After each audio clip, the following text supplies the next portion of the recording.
Hello everyone, I'm Karan from CII and welcome to the CII SummitFX. We have with ourselves Mr. Dan Sarto. He's the co-founder and publisher Animation World Network USA, and also we have with him is Mr. R.K. Chand. He's head of studio Technicolor Film and episodic VFX Mumbai Trace VFX. We are going to discuss on the big questions, the shifting sands and recipes. Over to you, Mr. Chand. Hey, thank you, Karan. Thanks a lot, Team CII and the entire team behind SummitFX for getting this opportunity to have me connect with my dear friend and old colleague and journey over the last 2 decades in animation. How are you, Dan? I'm fine. How are you? So I'm supposed to introduce Dan Sarto. So should I be introducing you as the omnipresent know-all of the animation world? Should I be introducing you as the publisher of the world's biggest AVGC news, or the co-chairman of SIGGRAPH Asia 2020, or as someone who has been a connoisseur and someone who has seen the major upheavals of the present times that we talk about and what he sees in the directions of the different verticals of the industry. I would also like to add for the audience that the Dan that I know of, and I'm sure he has been, is an expert chef and has an amazing fascination of Indian spices. And a little bird told me, Dan, that you it seems you make your own ghee and you toast and grind your own garam masala as well, and you add the typical Indian spices to your dishes. You still do that?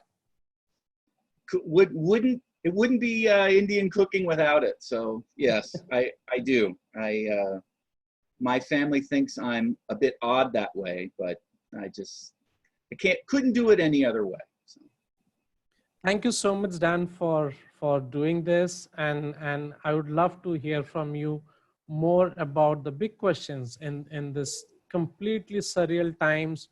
What are the shifting sands and recipes more towards the field of animation and visual imagery? All yours, Dan.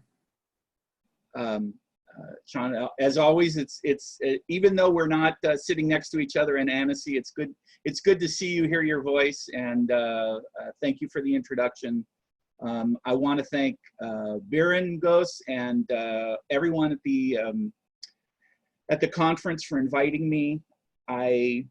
Some of you may remember 3 years ago, I guess it was, just about 3 years ago at the B2B Summit. I was there in Bangalore and presented somewhat similar to what I'm going to run through today. So it's interesting to see what's changed, what hasn't changed, and how it has changed.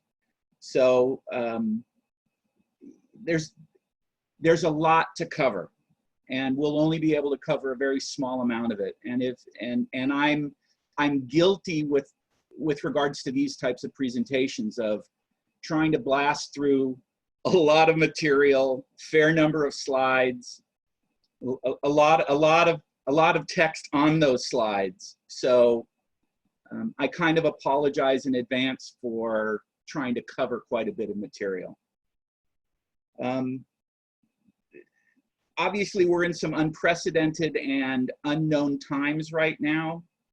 While things are a bit different in different regions of the world, everyone has been affected adversely by the COVID-19 pandemic. So obviously, everything we talk about is framed within that overall context. And the last thing I want to kind of do before I jump into my slides is just remind you that I'm one person with one opinion, and I have rather strong opinions, but I feel entitled to my opinions because ultimately, while I can be relatively critical about certain things, it comes from a place of a passionate desire to see everyone succeed in our industry. Whether I like a show or not, whether I like a story or not, if it gets made, if it gets funded and made and distributed, it's a success as far as I'm concerned. So ultimately, and if you know AWN, you'll realize we very rarely review things, because that's not, and this goes back 25 years, that's not really what, I mean, we could and we do sometimes, but for the most part, we're talking about the people, the projects, the studios, the industry, and that's our focus, not whether or not we like something or whether something is good or not compared to something else. So with that as a little bit of a backdrop, I'm gonna share my screen now and pull up this large block of slides, and we'll start walking through some stuff, and hopefully what I have to say will be of interest. Thanks, Dan. Okay, does that look okay on your end? Sorry for my phone. Okay, without further ado, obviously I'm the co-founder, publisher, and editor-in-chief at AWN. We've been in business for over 25 years, and we've been doing the same thing for all that time. We're chronicling the industry. So why am I here? Why was I invited to participate?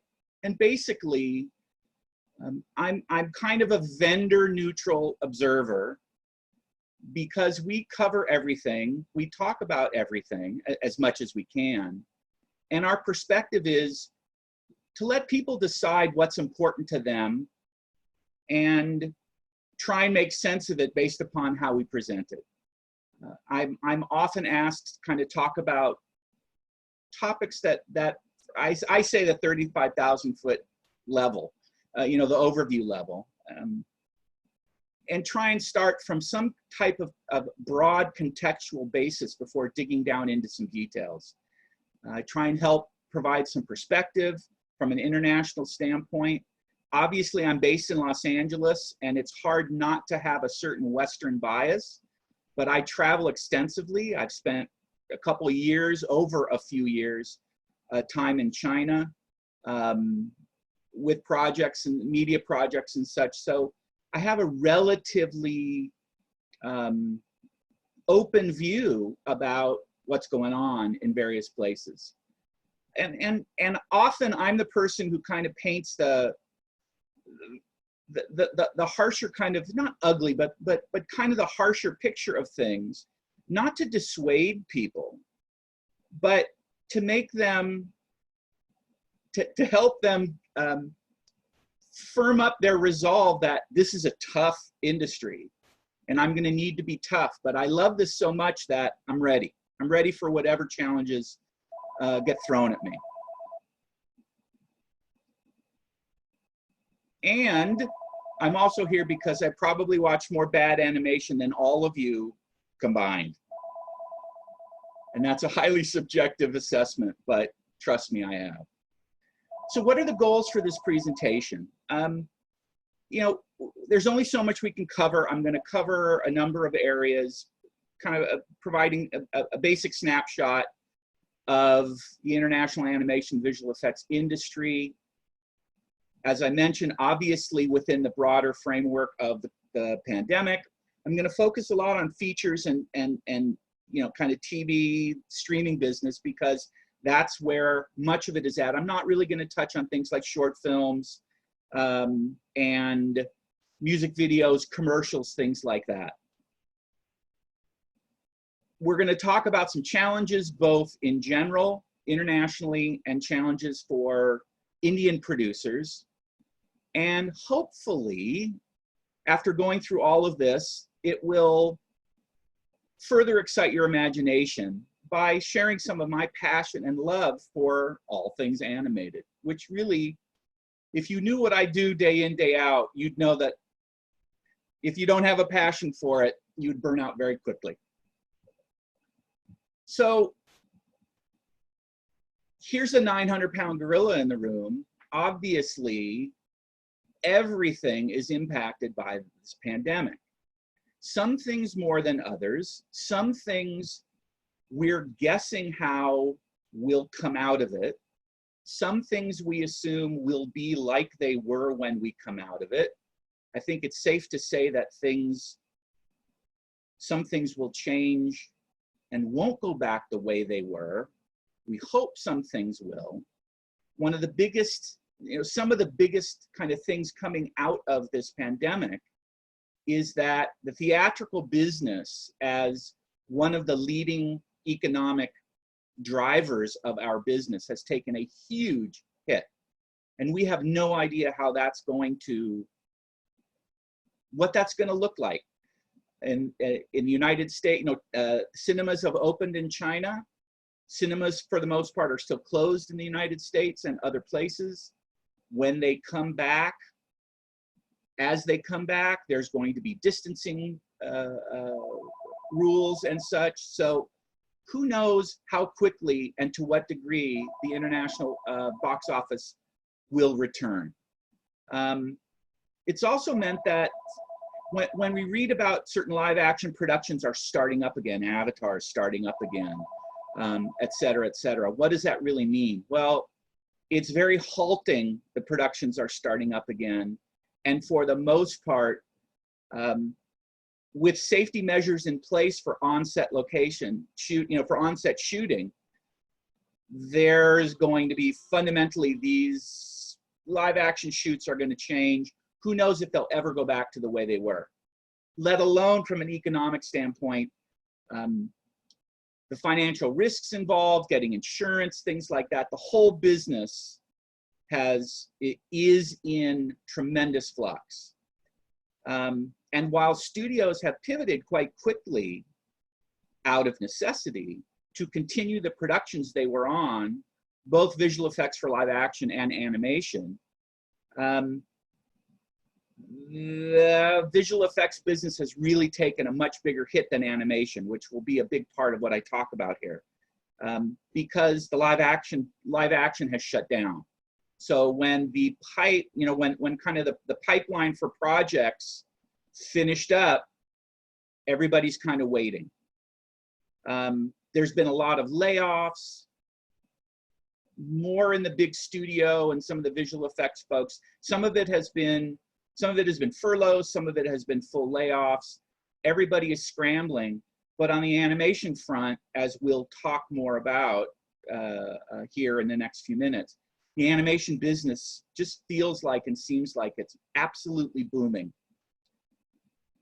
And of course, the streaming business is driving all of that in the absence of the theatrical business, and it really was before the pandemic. A lot of what's fueling growth now is animation, and there's a need for the streamers are running out of content because the live action side of things has been shut down. Okay, I love to ask this question. So what? Who cares? Why is this relevant to us today? To producer, from the business people, the creatives, the developers, the financiers in animation. Why is this all relevant? Animation is a long, as we all know, animated projects require long-term commitments, especially on the economic front, because often they're monetized over years, decades sometimes. IP, as we know, IP can have value for decades. So we're trying to understand how to move forward and where the areas of opportunity are as we move forward from out of the kind of the wreckage of this pandemic. I contend that there's a new renaissance in digital communication and in animation. And animation in that sense is a really broad term, and it encompasses a lot of areas, many of which we're not going to necessarily cover. But animation as a whole fits the new digital medium like a glove. And there's an unprecedented amount of animation that is being greenlit, that had been greenlit before the pandemic, that has been greenlit during the pandemic, and that is coming to broadcasters and streamers and is going to continue with full force. There's also a tremendous amount of political upheaval and global economic change going on right now. And I normally don't talk about a lot of that because that's the last thing anybody wants to be reminded about, because that's the world we live in day out. But it impacts entertainment. Certain things impact entertainment more than others. And certainly you can look no further than the really rocky relationship that's going on between the US and China as a perfect example of it's changing every day. And when you're in an industry that requires risky multi-year investments in properties from the moment they start to the moment they're ready to be broadcast or distributed, that type of upheaval can be devastating. And I think it's also important to recognize that from an artistic and creative standpoint, more and more people are calling other people to take a stand, call to action in all sorts of areas. And while that's not the point of this discussion, it's relevant because it fuels our storytelling, and our storytelling fuels channels for entertainment. So that's why we're discussing this stuff. With regards to the Renaissance, what I kind of consider a new Renaissance in animation, the disruptive influence of streaming media cannot be overstated. You just can't. The proliferation of digital distribution of all types of communication, all types of media and entertainment within those platforms is just, it's unprecedented in human history, and it is fundamentally changing how people communicate in a visual medium. Throw in things like upcoming 5G networks and all the streamers, and this is obviously where everything is going to continue to head, probably for the rest of our lives. We live in a world where, for the most part, as content creators and distributors, you can communicate directly to everyone, whether it's through distribution platforms, entertainment middlemen, so to speak, or directly from creator to consumer. There is an unprecedented proliferation of creative tools now, from everything that you guys use, which you know better than I do, all of these different tools, but also with changes in real-time graphics rendering and the way that the cost of access to the top technology and expertise has really flattened, so that great work is being made everywhere, where it used to be in the hands of a smaller group, just because of barriers to entry with regards to the tools and the techniques and the expertise. And what that has meant is that while Hollywood is still Hollywood, and I live 10 minutes from Hollywood, and my office for many years looked out at the Hollywood sign, it doesn't feel like a very Hollywood-centric world anymore with regards to production. And great work is being produced and consumed and financed everywhere in the world. And not to beat the point into the ground, but auteurs are moving to the digital streaming platforms because it's creator driven, whether that's director or writer, and as we'll talk about later, it's free from many of the constraints, creative constraints, that the traditional production pipelines have been ruled by. And I think that to kind of tie that all up before we start on the next big section is that one of the things that is driving entertainment now with such diverse and globally enabled voices is that people are finding that by embracing our differences, there's a lot of great stories to tell, and there's a lot of interesting things to learn about and be entertained by. And it crosses every area of our culture. of everyone's culture. And I realize that everyone knows this, but I think it's worth repeating because as simple as it sounds, it's very powerful. Animation is an incredibly powerful medium of communication. We use animation to make us laugh, to cry, we get angry, we feel sad. It is a compelling, evocative, and powerful medium. It spans all borders.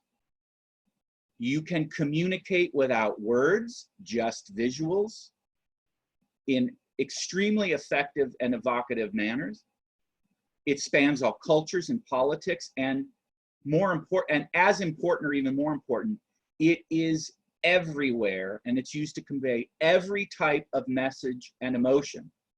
And the incredible relevance of this last point is that that means that wherever there is animation, someone needs to create it. Someone needs to create it, produce it, distribute it, and that's an opportunity for everyone. So real quickly, where are we finding animation still? This really hasn't changed. We're finding it in games, in all areas of games. We're finding it in what I kind of consider our traditional areas of animated entertainment, movies, TVs, all sorts of short form, from commercials and PSAs to short films, music videos, broadcast graphics, title sequences, all the short form stuff. Of course, then you start getting bigger. Theme park, I'm not going to really talk about theme parks, but obviously theme parks have been tremendously impacted by the pandemic and will probably continue to be adversely impacted for quite some time. When you look at visual effects, there's an unprecedented amount of new technology and effort in areas of virtual production, for example, and that's only going to increase as less and less can be filmed on site because you can't have that many people together to be safe. More and more things, more and more locations and situations and environments and assets are going to be produced digitally and integrated into productions through virtual production. Pitch viz, previs, tech viz, all the vizzes, as I like to say. There is more and more call for this because producers are getting more and more ruthless with where they spend their money and how much risk they want to take, especially because productions are going to take longer and be more expensive because of safety, because of how they'll need to be run to be safe. We've got all the 360 immersive stuff, including all the AR and VR. I'm going to touch on that a teeny bit, but again, not too much, because I don't know that there's new stuff being done, obviously, but I'm not seeing a whole lot of breakout like we're hoping to see that we haven't. World building transmedia, that's kind of an overreaching category that embraces a lot of things. And then of course, all these and other areas, all the viz, industrial type stuff, all the web, web specific animation, digital learning, there's animation everywhere. Who's buying it? Well, that really hasn't changed. How money is being spent, how much is being paid for certain things, budgets, in a certain sense, budgets for service work and for for production partners is going down because studios are so hungry for work. For a lot of the big animation studios, they have more work than they can handle. So the costs are going up there. And there's a lack of talent, so there's a dichotomy with regards to a lot of the economics of the industry. I know a lot of the VFX folks I talk to, they're starting to get bids a little bit, and the costs, the fee structures they're looking at, as I like to say, they're being asked to take an even bigger haircut than they had been taking before the pandemic. So all of these areas of who's buying animation it's still really the same. probably the biggest area of change is the theatrical and the kind of the special streaming type stuff. In the States, it's like Fathom Events, what do they call it? You know, pay-per-view type stuff that's done in a theater. Anything that's done in an actual location is problematic right now. So here's the guts of what I want to talk about. And this is kind of dense, so we're gonna run through this, okay? So bear with me. When we're talking about global animation industry trends, much is the same as it was before the pandemic. Some has changed, but what has changed mostly is just the unknown, trying to plan and finance work in the unknown, with the assumptions that we're going to get back to some sort of normal soon. Family films are still the safest investments because they travel all over.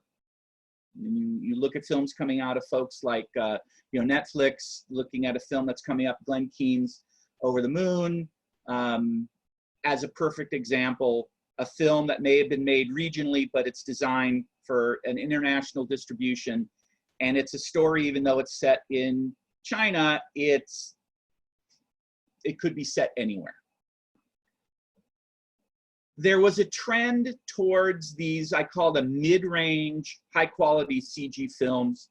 You look at a film like The Addams Family, and this is going to only continue because with the theatrical, with the theater business in flux, $150 to $200 million film is a big risk if you can't make $1 billion on it in the box office. So if you're looking at direct to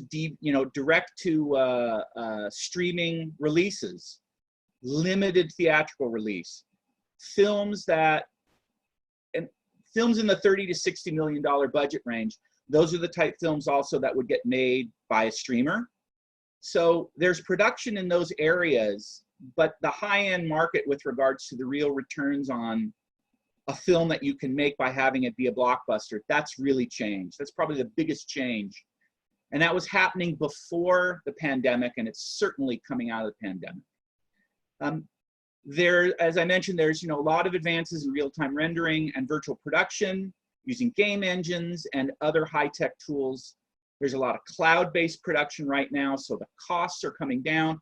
Folks can use cloud-based, gen-up render farms and other types of high-end workstations with licenses, provisional licenses for software that they, as we say, pay at the pump. It's changing a lot of how people can gen up studios for projects. They don't have to spend millions of dollars on gear that might sit idle when they're waiting for the next project. Studios are releasing content directly to consumers. They're bypassing theatrical release. Look at a film like Trolls World Tour earlier this year by DreamWorks. That was done because they had to, but there may be more of that in the future, especially if we see people willing to pay.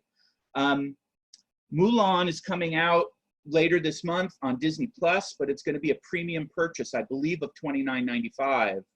We'll see how that does. It's a subscription-based streamer that's going to have basically a special release of a feature that normally would just be a theatrical release.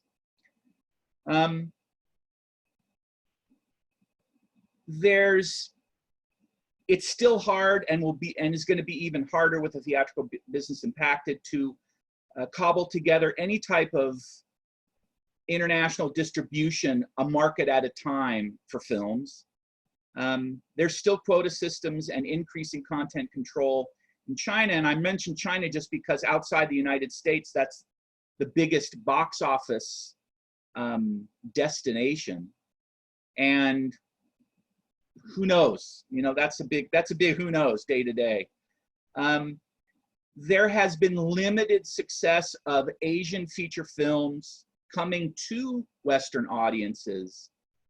There's a lot of specialty stuff that's done, Certainly there are a few exceptions with some, for example, some of the Miyazaki films and some other Japanese anime, but it's still limited. It's limited in the scope of what it, you know, you're talking about small numbers of millions of dollars. For a small budgeted film of $5 to $10 million, that's okay. When you're talking about bigger studios, that's not a desired outcome for a film that costs $50 million. And as I mentioned before, auteurs are moving to, you know, they're auteurs that used to do shorts because that was they could make whatever film they want. They're moving to features and episodic because you can actually make money on those types of projects and you can get them funded. It's easier to get $7 million for a feature film than it is to get $500,000 for a short. What are some of the challenges that are going on right now? No matter what happens, it's the same every day. It'll be the same tomorrow. It'll be the same 10 years from tomorrow. And I don't care how much real-time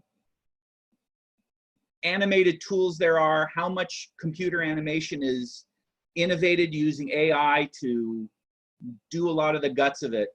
Animated content is unbelievably, as I say, extremely, ridiculously, ginormously difficult and costly. I don't believe that's going to change. When you give people an opportunity to be more efficient, it gives them an opportunity to iterate more, not to iterate less. And consequently, artists will always take advantage of whatever they have to do more of what they do, not do less, because it improves the quality, which improves the marketability. Before the pandemic, more and more of the theatrical business, certainly in the United States, was being kind of monopolized by a small number of big studios that got the best release dates. And so getting into an impacted theatrical business is going to be even more difficult. When it comes to episodic, traditional broadcasters are providing a smaller and smaller portion of production funds in exchange for territory rights. So co-productions are increasingly harder to fund. That hasn't changed, and I don't think that's going to change. Hungry studios means VFX and series production fees are coming down because there's more people who want that business because they're coming out of the pandemic. But with all the animation being done, there's still a shortage for top talent, so the costs are going up. It doesn't necessarily make sense, but if you really dig into it, it does.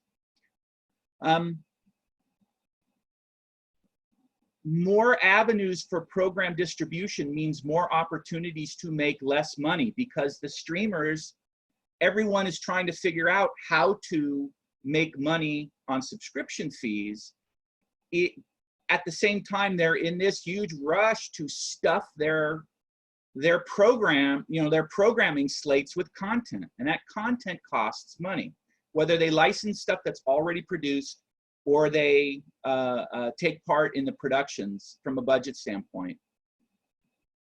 They're spending less, in aggregate more, and they're trying to produce more with it.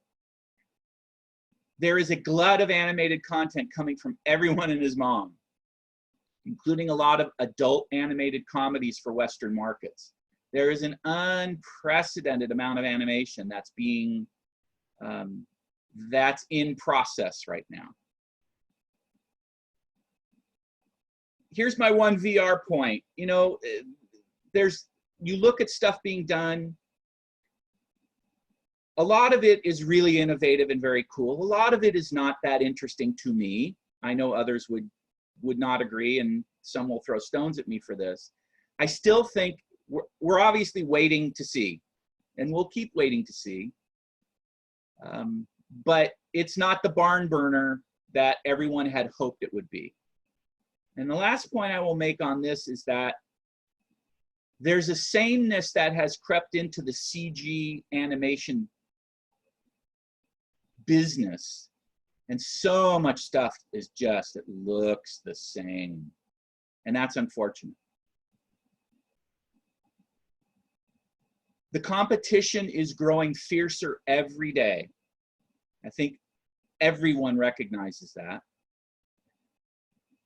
There's a lot of regional, across the world in different forms. There's a lot of tax credits and various government subsidies that actually kind of create an unbalanced playing field. It doesn't necessarily reflect, and some would argue it completely doesn't reflect, the true economics of the industry. And if the subsidies dried up, and we'll see how that might happen as government coffers start to dry up a bit, because the tax bases that, that fill them from everyone's businesses dry up as businesses have gone out of business. So we'll see. The promise of China is still just the promise. A lot of Western studios have just kind of, they've said, we've had so many bad experiences that we're just not pinning any hopes on what we had thought might be the new promised land. And I've lived that dream, and I've spent a considerable amount of time in China and worked day in, day out with folks there. And it's as tough a business there as it is anywhere else. And certainly for international, for folks coming outside the China market. Our industry is impacted by the fact that there's not, like there is certainly in the United States, Directors Guild, Producers Guild, various Writers Guilds, there's not a lot of guilds or unions, trade associations that represent animation or VFX artists. And so as far as having advocacy with regards to broader economic decision-making and lobbying, we're kind of way down there on the list. There has been, there was recently a big wage collusion settlement in the United States with regards to some of the biggest studios. And basically nobody cared. And it really showed that no one cares. People look at the entertainment industry and they say, you're all high paid anyways, so you'll be okay. And there's still a lot of schools and a lot of places that are pumping out students that honestly will never work in the industry. So what are some of the challenges for India? Everyone that I talk to kind of laments the fact that there's just not enough money in the domestic markets yet. Even though there's such a huge consumer base in China, in India, the reality is that domestic markets cannot provide enough revenue opportunities to support the type of production that you find a way to make, that you want to continue to make, and that you hope to be able to monetize internationally. The issue with regional storytelling, it's not just regional Indian storytelling, it's regional anywhere storytelling. It doesn't always play well outside the country. And it's difficult to tell the stories you want to tell for your domestic markets, and also try to have an idea, an eye towards how they're going to play elsewhere and how you're going to make money with them elsewhere. Financiers undervalue the time, effort, and expense that go into producing content of quality. There's always pressure to just, I like that over there, let's just do that. And it's hard to swim against that tide. There are still issues with production quality with regards to Western standards, although that's less and less an issue as the playing field for technology and expertise continues to flatten out, but it is still an issue. And there's still there's a lot of business people that have been in this business for quite some time, and they're just kind of through with Asia. And I say Asia, that's China and India and other places in Asia that for these Western business, it's not worth the hassle or the risk, especially since for many of them and the type of animation they produce, they actually can get some of that produced more in their own home territories than they had for quite some time. So what does the West want from Asia? Well, folks want Asian money. There's still this lure of access to ever expanding, underdeveloped consumer markets, still want access to less expensive production resources. They're always looking for new and creative business challenges. And then, did I say they're looking for money? They're looking for money. What does Asia want from the West? Almost identically, it's the same list for the most part.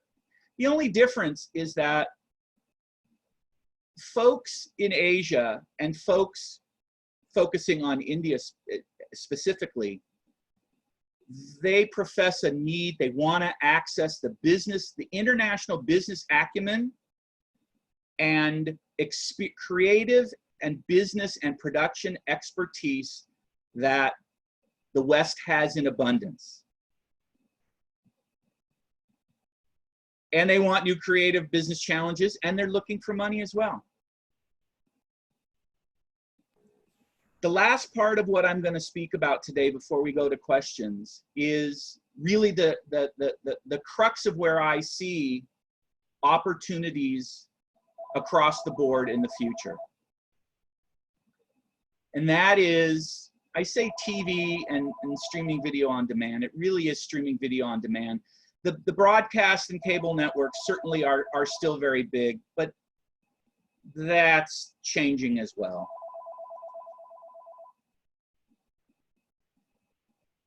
I go on record saying that the streaming business is the future for storytellers. And it has fundamentally changed the entire entertainment industry. I would say for the better.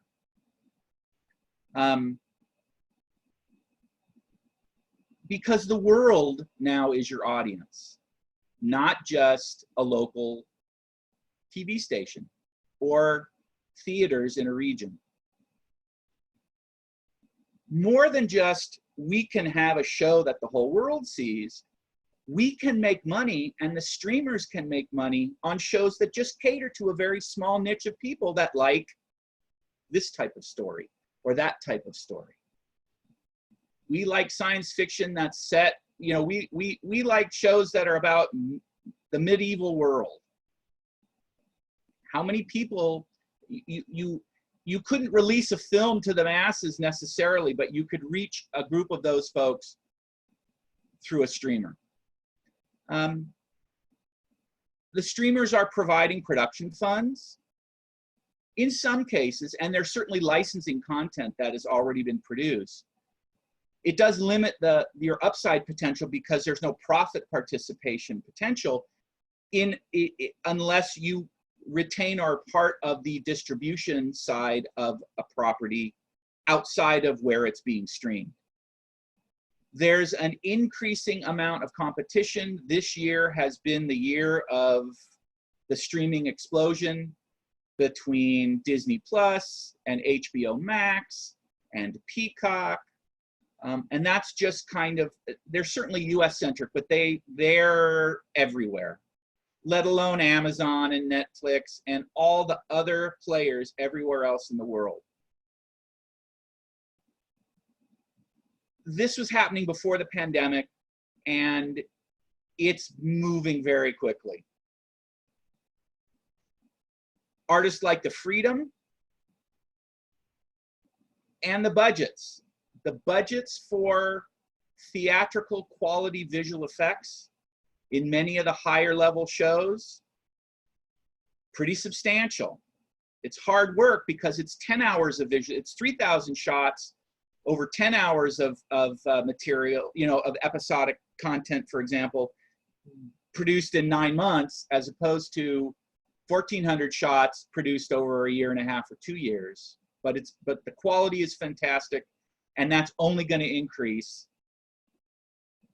There's also less studio interference and audience metrics in the in the streaming world. So folks work on a whole set of episodes and they're all dumped at once, mostly. Some are still, like CBS Access, All Access is putting stuff out 1 week at a time. But for the most part, everything is produced, and there's no metrics coming back from executives to say, hey, can you start messing with the last few episodes to change it based upon how the first few have been received. Regional storytelling has found new global audiences. There's a large number of shows right now, especially with really well done subtitling and dubbing. You're just as likely to enjoy a show that was made a Romanian crew or a Turkish crew or an Indian crew than it was from a group, from ILM. Studios that have focused on service work in the past are getting into the IP development and production business because they can, because the barriers to entry are not the same, are not like they used to be, and they have the expertise to produce because they've been doing all this work for all these years. And the streamers need a constant supply of new programming because they throw up a lot of stuff and some of it works and they got to keep throwing up stuff. So a few final thoughts. I'm based in LA, as I mentioned. The United States is going through an unbelievably crazy period right now, the culmination of the current administration's almost 4-year reign. And then you throw in a deadly pandemic. The world has looked to the United States historically, and this goes back to the beginning of cinema, has looked to the United States in so many ways with regards to entertainment production, from technology to financing to audiences. And we're in a state of, there's some interesting things going on. Push for diversity. Everything is unsettled right now. And when things are unsettled, it can be scary. Opportunities can be a little bit exhilarating, but for the most part, it's just a time of anxiety.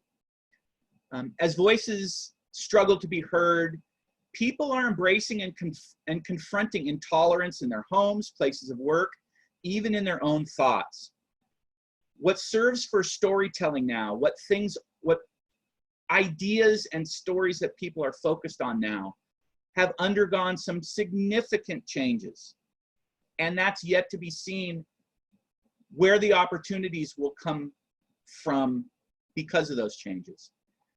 And a gathering like this summit, even though it's done digitally, and we all miss getting together in a place to share a coffee or just to shake hands or have a hug with someone like John, who I haven't seen in a number of years, it's a really critical opportunity to reflect and focus and discuss issues and ideas surrounding this shared passion we all have for this incredible medium of animation that impacts our own lives, it impacts the work that we've chosen to do, and it impacts the entire planet. And I will always contend that through accepting, embracing, and celebrating our differences, we can ensure a better world for ourselves and our children, but it will also spur some of the best storytelling that is yet to come, and storytelling that I can't wait to see. And so what did we learn today? As I always like to say, when it comes to animation, everything is awesome, because animation is just the place that I want to be and the place I spend my days and nights. And with that, I just want to say thank you very much. And thanks again for having me. And let's open up for some questions. Dan, that was like an encyclopedia of information for all of us, Dan. Thank you so much. My pleasure. I know, as I said, I know I blew all the through information. I No, but you know, the amount of insight that has gone there, and there is amount of foresight, as you said, you know, what's coming in the future was really nice. I did have a couple of questions from my side, and we did receive a few, but I would say most of them were covered Breaking up a little in bit. part of your example. Which part of the industry? Yeah, like which part of the industry you see maximum impacted? I think that you definitely covered it on the VFX side of it. Will you see an animation genre see a boom in the family and the adult genre? You did mention that about, you know, like there are so many requests coming up for new kind of shows about family entertainment, which does use animation. Uh, Good to hear about you believing in the renaissance in the digital communication. I think there are three questions, especially, which we should just address. And Okay. one is, do you see the center of excellence in animation and VFX shifting from North America and United States and being more spread out, especially with the way that people are doing cloud-based studio working and artists working from home? Okay. I answer that in two ways. This is how I look at it. Finance, three ways: finance, production, and viewership. So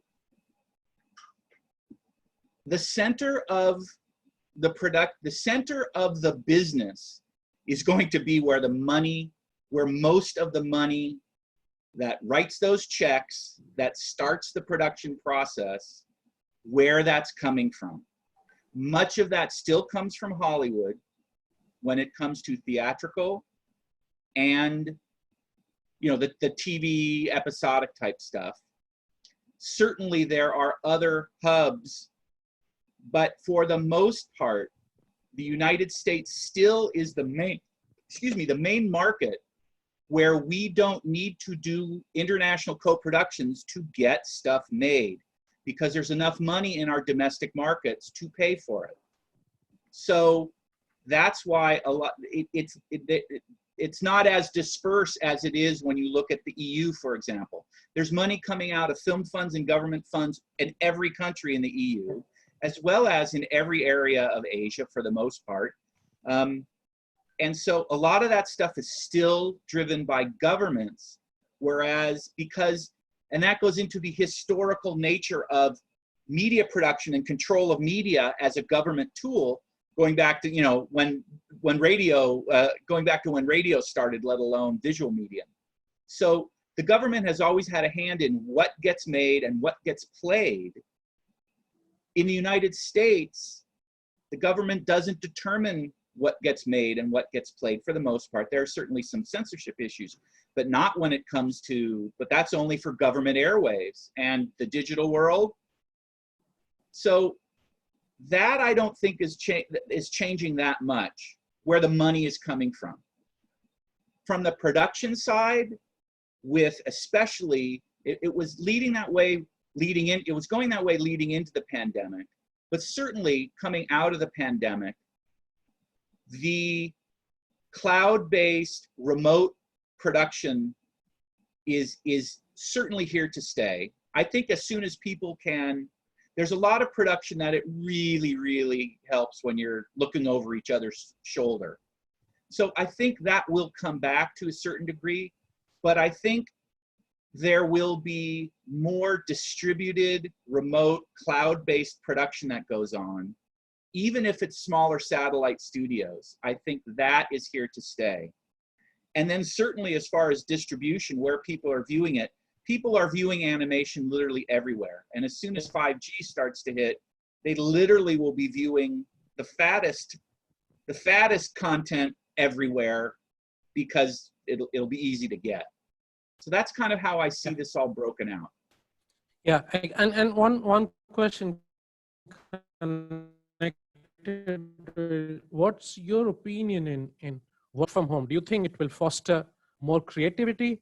Because many times the artists would just say that they don't want to do a 9-to-5 job, even if it's inside a studio.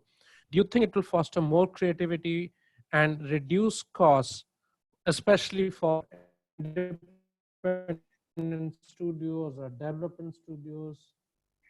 You know, I think some of how that will play out is going to be based upon how the studios view and treat their artists.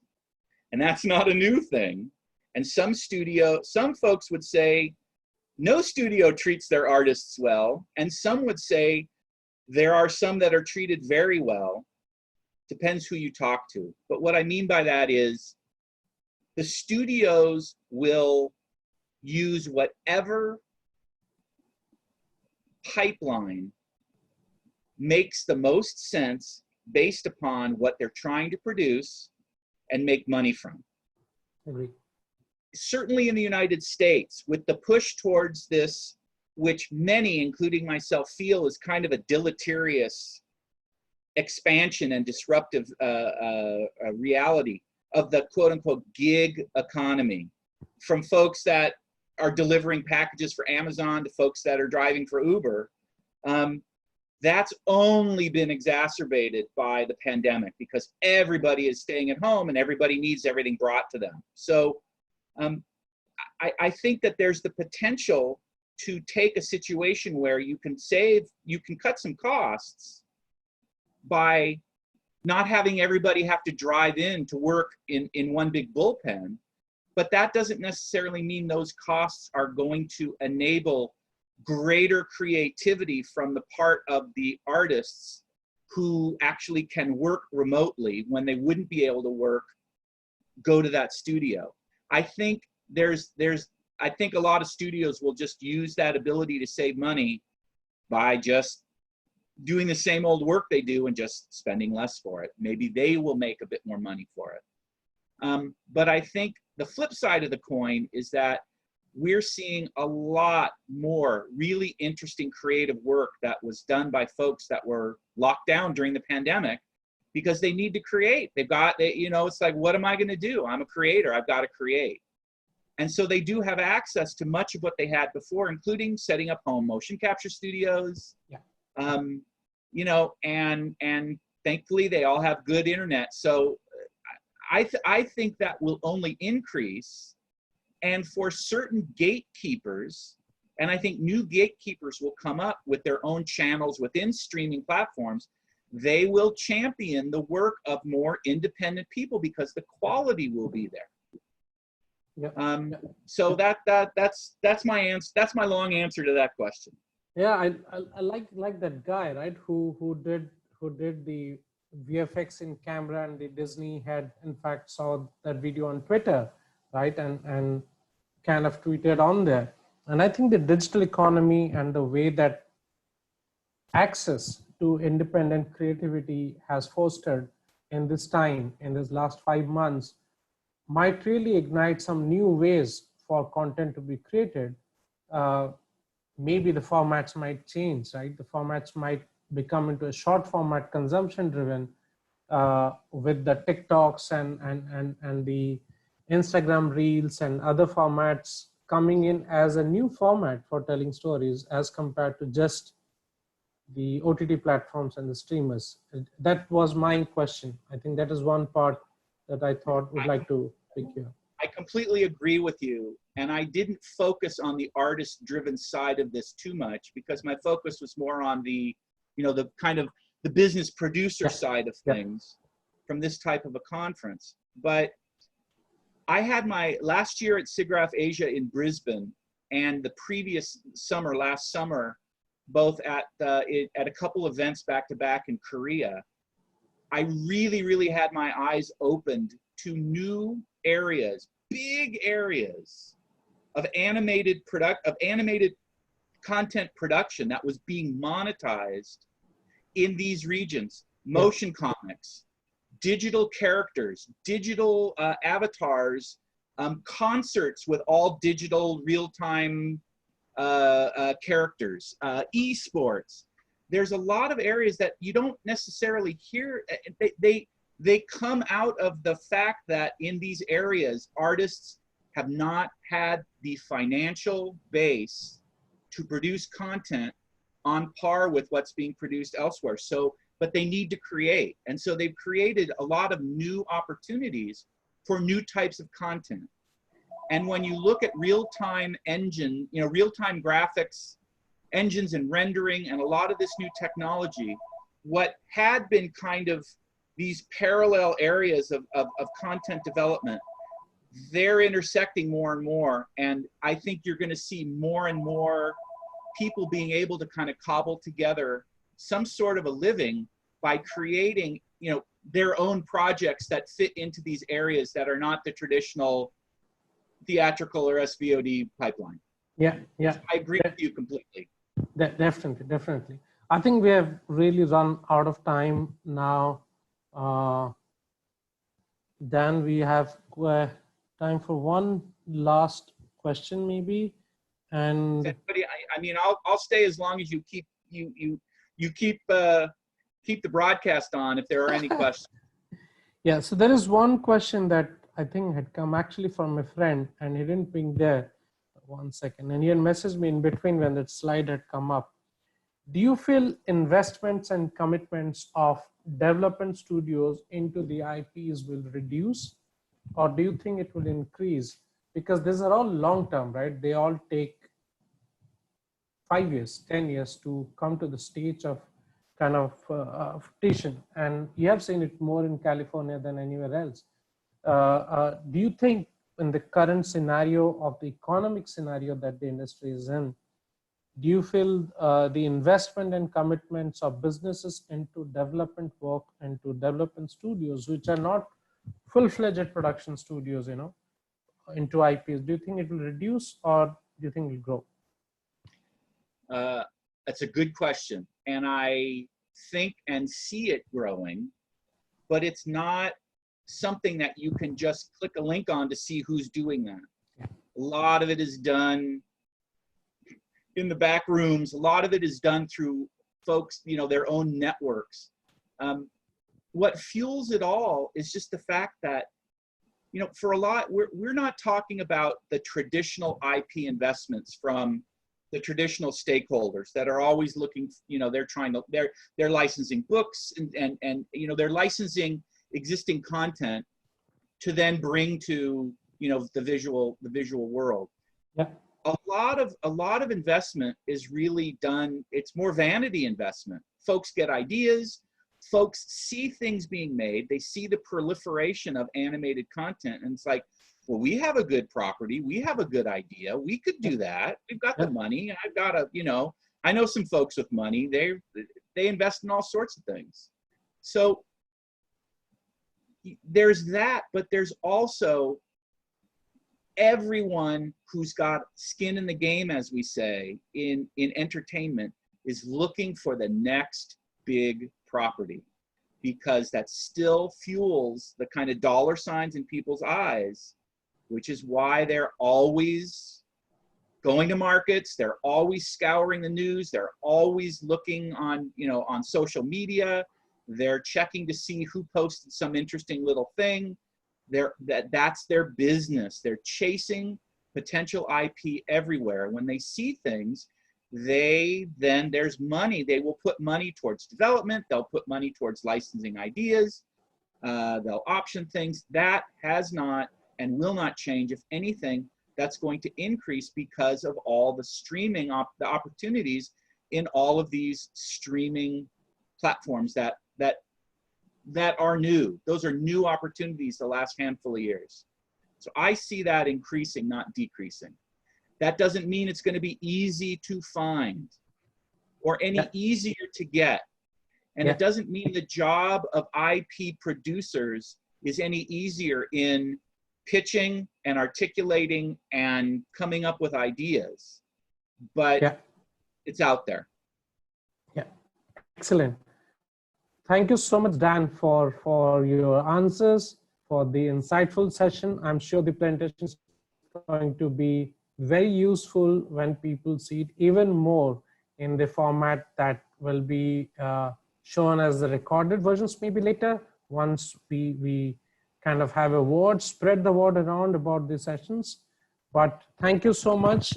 It's a wonderful experience and always a pleasure speaking to you. And I hope times will be there soon when we meet again by the lakes of fantasy and I enjoying the charm of a conference in person. I can't wait to get back on the road, and I Same here. thank you again for everyone for inviting me, and hopefully something, you know, there's something that I just shared resonated with you folks, and hopefully it will be of some benefit. I enjoyed my time, and thank you very much again. Same here. Thanks, Dan. Thank you, Team Okay. CII, for this. Bye. Take care, everybody. Take care. Bye-bye. Stay safe, Dan.